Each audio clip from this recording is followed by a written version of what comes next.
Did you grow up in a facility, are poor, eccentric, and have no friends? Poor scum like you should cut ties with him right away. When I attended the reunion to see my only friend, Matt, his fiancée told me I was out of my league and should cut ties with him. I had some thoughts about it, so I decided to check with Matt himself. Hey, Matt. Would it be better if I stopped being friends with you? He said. Yeah. I think we should. I said, got it, and made up my mind to withdraw all the funds from my account at Matt's bank. My name is Jonathan Blake, and I'm 33 years old. No girlfriend, never been married. I'm not disinterested in romance, but I'm more passionate about my work. Since I was young, when I get absorbed in something, I lose sight of everything else, and without meaning to, I end up ruining relationships. It's a bad habit, and it hasn't changed even as an adult. Still, I have one friend I've managed to keep since elementary school. Every few years, we exchange a casual message, and I consider him a friend. We don't need to stay in close contact. Human life is just a fleeting moment compared to the universe. For me, it's enough to occasionally check in rather than constantly stay in touch. It's efficient, after all. Today, I received a postcard from that friend. It was from Matt, a classmate from elementary school, inviting me to a reunion. To be honest, I don't remember any classmates besides Matt, and I haven't seen him in 7 years. I thought it was about time to meet up before I forgot about him too, so I checked the box for attending and sent the postcard back. I know there's etiquette for responding to wedding invitations and such, but I think it's a waste of time to learn it. I've never been scolded for it. If it's something I'm not interested in, I'll just forget it right away anyway. Mr. Blake, are there any mail items that require a response? My secretary, Emily, asked as she entered my office.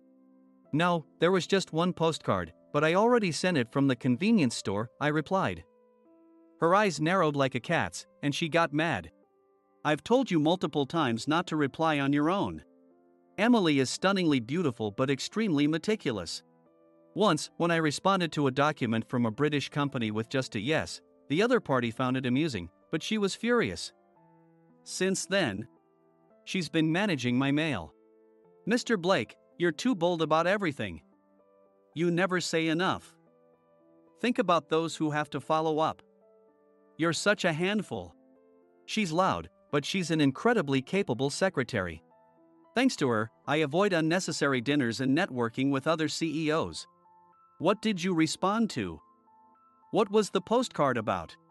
It's been 7 years since I started my jack-of-all-trades business, and without Emily, things would have been tough.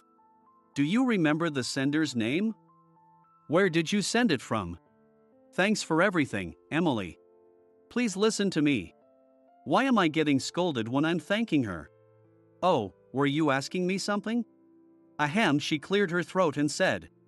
I asked who sent the postcard and what your response was.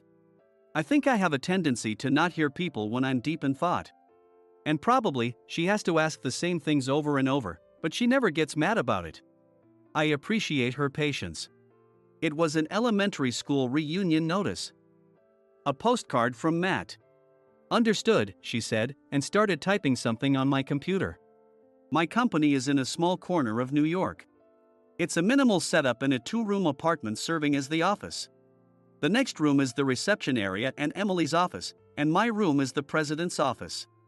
My job is hard to define, so I usually explain it to people as a jack of all trades. I do anything that helps people and earns money. Emily is my only employee, and I hire others as needed for specific tasks. To be honest, she is the only one who has stuck with me, while everyone else has quit in anger or sadness. People have called me weird since I was a kid, but I never noticed. People leave, saying things like awful or weird. Mr. Blake, how close are you to Matt? Depending on your response, it might have been very disrespectful, she asked, glaring at the computer. She is usually calm, but when she gets truly angry, it's scary. She seems on the verge of that now. Facing her in her battle mode, I tried to explain as carefully as possible. Matt was a boy who was in my class for the first time in 3rd grade. Like me, he was considered a bit weird by our classmates. The difference between being eccentric and weird might have been that he was always smiling, while I was usually grumpy. His parents were high-ranking officials at a major bank, while my mother was a matron at a facility. People often judge others based on their parents. Family background and financial status matter too. We happened to sit next to each other, and during breaks, we were always surrounded by other boys and girls, drawing attention. Did you guys do your math homework today? Neither Matt nor I ever seemed to know there was homework, so we'd shake our heads. Did you bring your gym clothes today? We never checked our schedules, so we'd shake our heads again. The boys would show us their homework, and the girls would lend us spare gym clothes. I have no memory of being bullied. To our classmates, we were different enough to be noticeable but not to be left alone. While I found those classmates annoying, Matt appreciated them. We each had our strengths. I could ace tests without studying. He was an incredible artist. Though I initially found him bothersome, I felt a sense of kinship after one particular day. I wrote an essay about wanting to build a spaceship to go to space for the Future Dreams assignment. While I was reading it aloud, Matt was drawing a detailed picture of my ideal spaceship in his notebook. When I saw it, I was genuinely moved. His ability to depict what was in my mind was impressive. Matt, can I have this? You want it? Sure. I liked the picture so much that I still have it displayed in my office. From then on, I shared various future plans with him, and he would draw them out. We didn't hang out all the time, but I talked to him more than any other classmate. Our unique relationship continued into middle school. In the summer of our third year, I once asked, Matt, why don't you become an artist? But he looked down and said, I don't think I can. My parents are strict. My dad wants me to be a banker, but I'm not good at math. I admired his fancy shoes and stationery, but I wouldn't want anyone deciding my future for me. As for me, because of my exceptional IQ test and national exam results, I had a chance to attend a special school in the UK for free. Even though the facility rules would normally have me go to a public high school.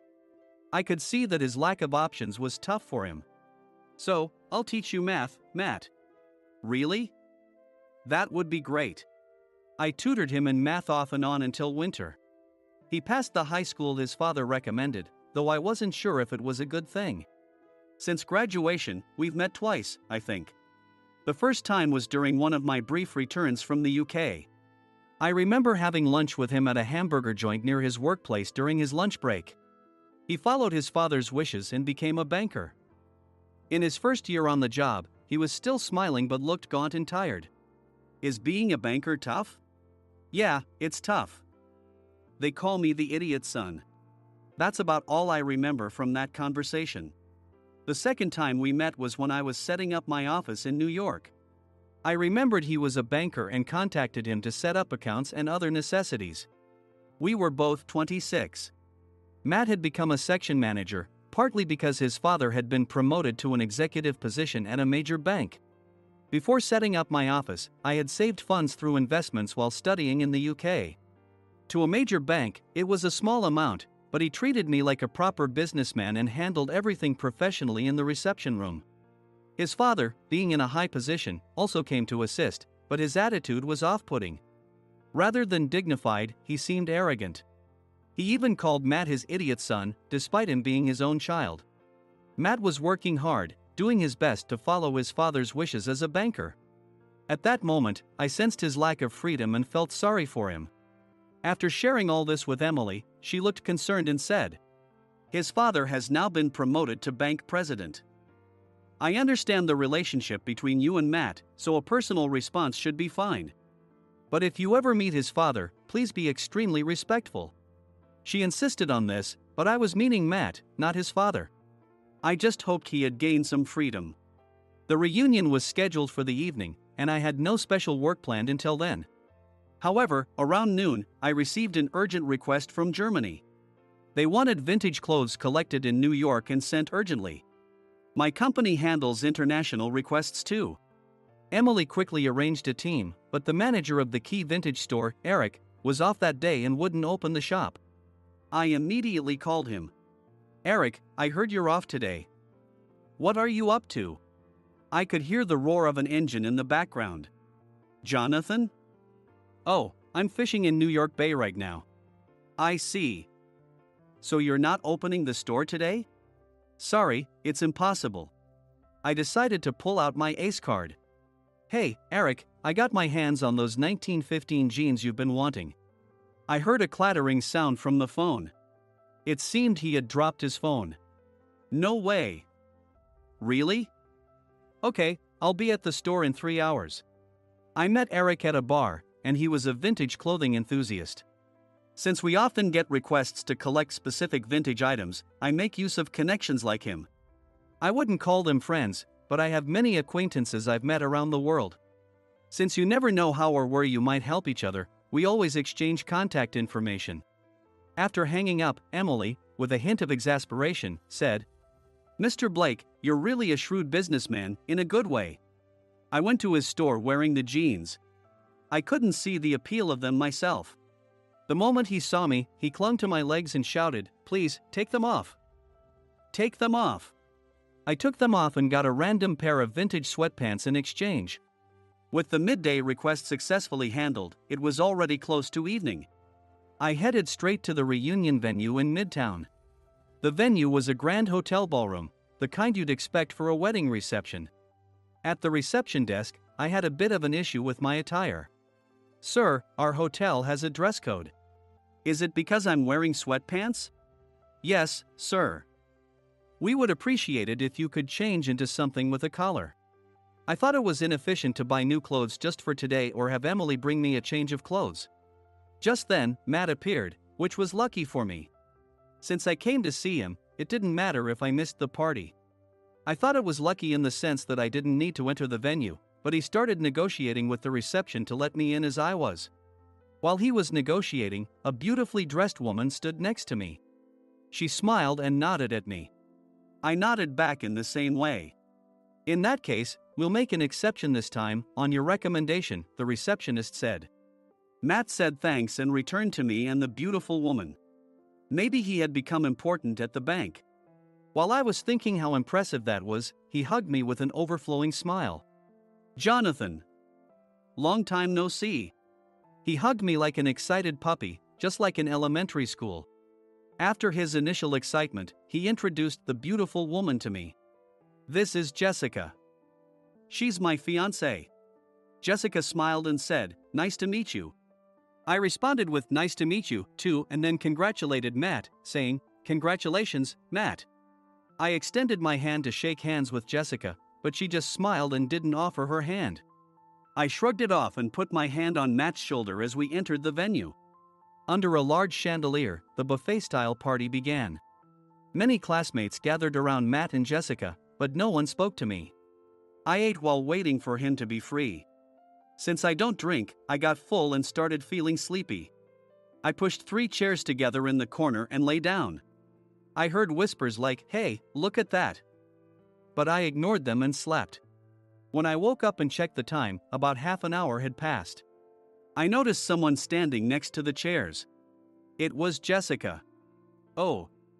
Jessica. Are you taking a break too?" She looked at me with a completely different expression than at the reception, a mean look. "Jonathan.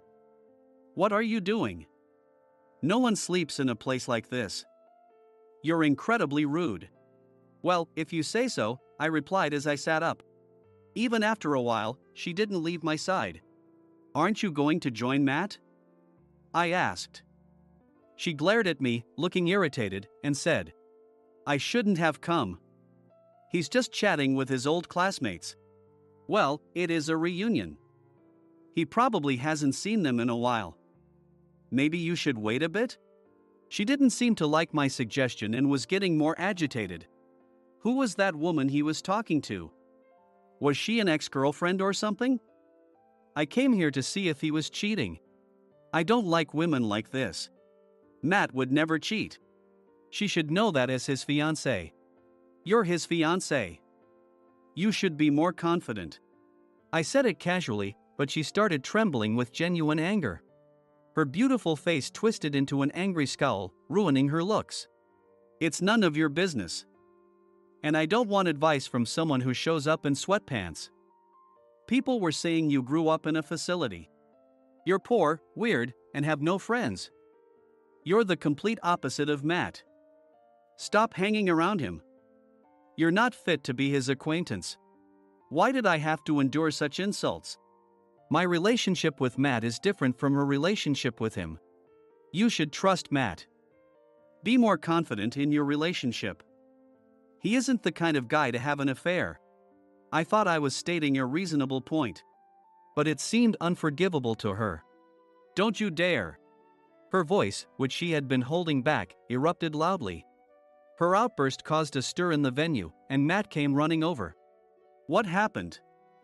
Jonathan, Jessica? Did something happen? He asked, and she covered her face and started crying. I was at a loss. Regardless of the circumstances, making someone's fiancée cry was undoubtedly my fault.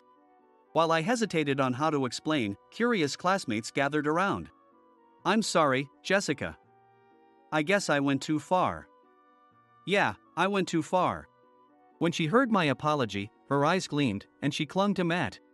He said terrible things to me, that I'm not worthy of you and that we should break up. Classmates whispered among themselves, criticizing me. I wondered if I had really said it that way as I kept apologizing. I'm really sorry. While comforting Jessica, Matt gave me a strained smile and said, It's okay. I've made things awkward here, so I'll leave. Sorry, everyone. Goodbye. As I headed for the exit, Matt followed me. For some reason, Jessica came along too. She probably felt awkward staying alone.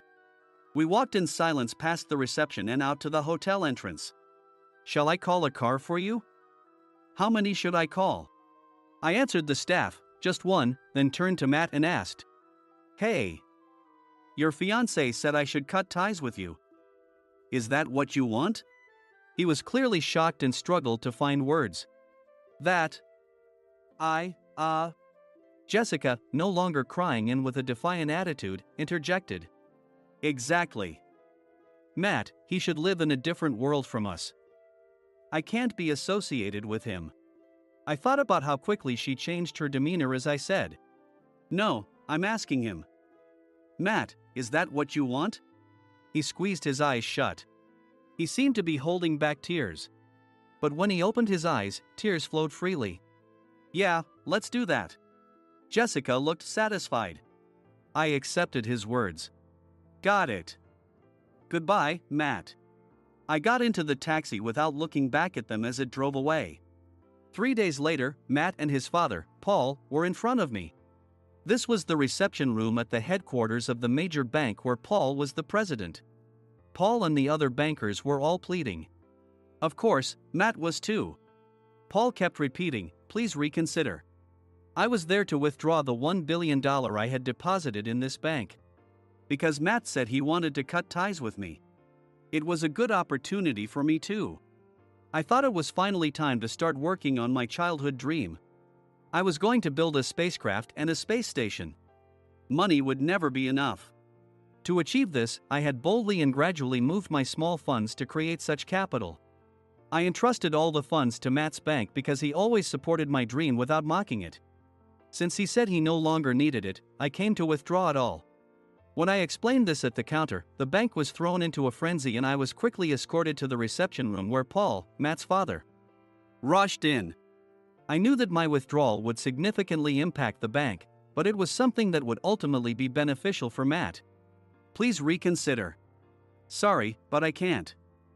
I need to use the money. I looked at Matt, who had his head lowered. He made a fist with his right hand, then gave a thumbs up. Yes, this was the right decision. I asked Paul. Paul, what is your dream? He stammered, my dream is harmony in my family and the stability of the bank. His response wasn't satisfactory, so I asked another question. What does family happiness mean to you? He couldn't answer. Sure, you can't loudly proclaim your family's happiness in public. Treating Matt like a pawn and calling him an idiot, and thinking that's happiness. After waiting a bit without a response, I decided to leave. I left the rest to Emily. A month later, the news of a major bank on the brink of bankruptcy caused a huge stir. I was with Emily when I read about it online. Well, it can't be helped. You had to use the money. Yeah, that's right. Finally, the first step of my dream was starting. Negotiations with UK Space Agency required the cooperation of many people I had met over the years. Every time I met someone, they would ask why I didn't do it back home, but the real reason was too childish to admit. Not even Emily knew the real reason. The only one who knew was Matt. I didn't have the luxury of worrying about the commotion back home. I focused on making my dream a reality every day. That went on for about 3 months. I was still busy with negotiations, contracts, and securing personnel, but today, I had Emily arrange a day off for me. I was at the airport. Matt was arriving on an afternoon flight today. When his flight arrived, he waved and smiled, and I found myself tearing up, uncharacteristically. "Oh, are you crying? Are you crying, Jonathan? Shut up. It's the desert sand. Admit it, you're happy we're ending our estrangement, right?" The truth was, I was. When I withdrew all the funds, I really thought I was cutting ties with him. I figured losing the only friend I had wouldn't be a big deal. But it turned out that even Matt, who had many friends, found it hard to sever ties with me. Last week, Emily received a sudden message from him. Since then, Matt and his father had lost their jobs, and his engagement to Jessica had also ended. Understanding that this would happen, he still chose to cut ties with me and have the deposit withdrawn. I also believed that gaining freedom in this way would be beneficial for him, and he felt the same. When he quit being a banker and many acquaintances left him, Matt eventually felt a sense of fulfillment from experiencing true freedom for the first time. One day, he found an old notebook from elementary school and, upon seeing its contents, realized that freedom alone wasn't happiness. The notebook was filled with my ambitious notes and his drawings. In my handwriting, there were words like "I'll find them, damn parents," and "I'll find them from space," next to a drawing by Matt of me standing with kind-looking parents I had never met. Freedom alone doesn't make for a fulfilling life like your driven one. Life needs both freedom and goals to be truly vibrant. Matt said as soon as we spoke on the phone for the first time in a while, thanks to Emily's mediation. I thought he was talking nonsense, and replied, "Then why don't you just draw?" He responded, "My goal is to help you find your parents, Jonathan. Without you in my life, I feel incredibly lonely." Why is he so straightforward? If I could speak so candidly, I could have been kinder to others. I could have been kinder to my classmates, my employees, and even Jessica. There's no one else who makes me reflect on my life as much as Matt. I simply replied, "Then come over here," and after hanging up, I hid and cried where Emily couldn't see me. I realized I didn't want a life without him. Friendship isn't easy. You can't take it lightly. He made me understand that. After arriving here, Matt immediately started helping with my work. I intended for him to handle administrative tasks at first, but he turned out to be remarkably good at negotiating with clients. Unlike Emily and me, who don't drink, he could drink without getting drunk and had a talent for winning people over.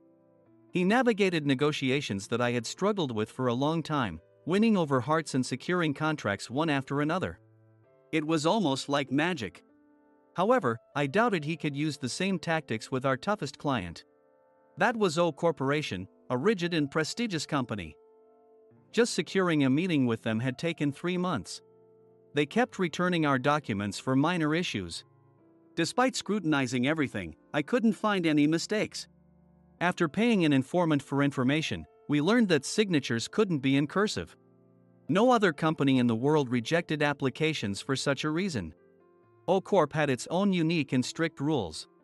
When we finally began negotiations, the representatives didn't say a word. Despite my confidence in my logical speaking skills, I was baffled. Emily and I prepared various strategies for each meeting, but we made no progress. Then an invitation to a company party from O Corp arrived. I thought there was no point in attending since we wouldn't be able to have personal conversations there. But Matt disagreed. Not going isn't an option. They won't stay silent at a party, he said, and Emily and I looked at him with respect. He was right. There's no such thing as a silent party. We informed them of our intention to attend. On the day of the party, Emily and I dressed formally. But to my surprise, Matt showed up in a tracksuit with 3 stripes. Hey, that's not appropriate. You're one to talk. However, Emily said, "Got it. Matt, it's all about standing out, isn't it?" She had developed immense trust in him recently. He laughed and said he would change into formal wear at the reception, so it would be fine. I headed to the party with some apprehension. At the venue, 80% of the attendees were in formal attire, while 20% were dressed casually. There were people in t-shirts, jeans, and overalls. But Matt was the only one in a tracksuit. He began talking to the casually dressed attendees. Midway through the party, a shocking announcement was made. All the casually dressed individuals were employees of O Corporation. It was part of their unique plan. From that point on, any company that hadn't interacted with the casually dressed attendees was asked to leave. The attendees who had only spoken to formally dressed individuals, hoping for business deals, were left gaping and were escorted out. We looked for Matt. He was having a lively time, drinking wine with the casually dressed employees. "Jonathan, Emily. Over here." Called over by him, we were introduced to his companions. Looking closely, we realized they were the same negotiators who had been silent in our previous meetings. Today, however, they were all chatty and cheerful. Leaving Emily to handle things for a moment, I asked Matt how he had seen through their plan. "Did you read the invitation properly? It said informal home party." It had said that, but typically, such phrases are just formalities. Nobody takes them literally. I told him this, and he responded. I thought it was best to take it at face value. If they wanted a strict party, they would have said so. They are too serious to be vague. Still, I had you and Emily dress formally just in case. With his face slightly flushed from the wine, he seemed like a god to me. Returning to the group, I tried to engage in casual conversation.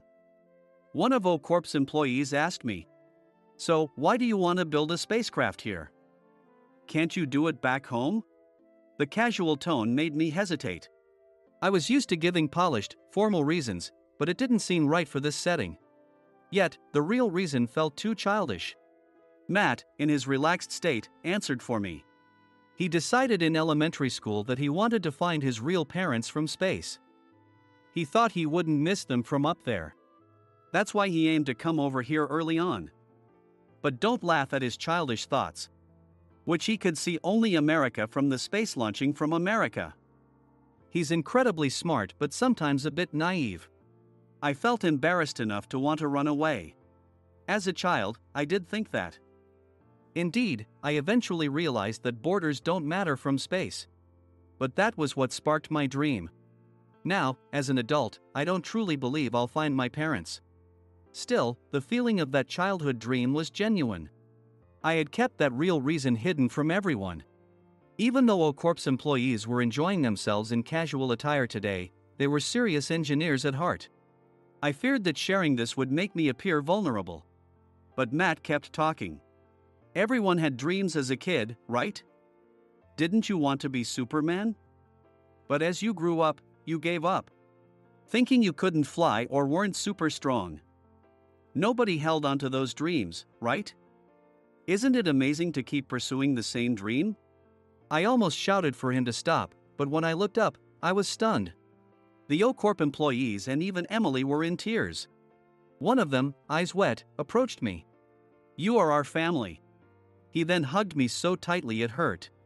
When we later received a contract from O Corp, I felt a mix of renewed embarrassment and genuine happiness. I thanked Matt. When I told him thank you, he smiled and gave me a thumbs up.